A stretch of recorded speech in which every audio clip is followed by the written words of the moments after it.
Hello.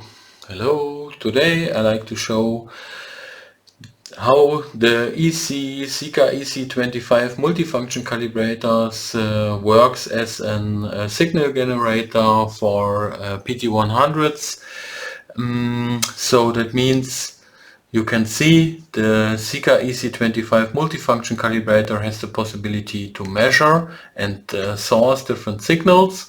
And in this case I like to source a Pt100, for example with 20 centigrade, and I have an indicator. This is an SIKA EC15, works as an indicator. So the signal which is generated, sourced by the SIKA EC25, is transferred via the cables to the measuring input of this indicator. So the signal is 20 centigrade and the indicated value of the EC15 is 20.1, 20.2. So that means you see a difference between the source, 20 centigrade, and the device under test, 20.2 centigrade, 20.1 centigrade. So that means we see a difference of 0.2, 0.1 centigrade.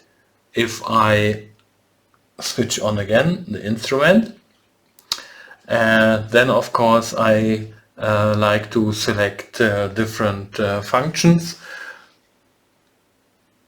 to source. That means I have to select source, milliamp, ohms, degrees Celsius for a thermocouple, or degrees Celsius for an RTD Pt100.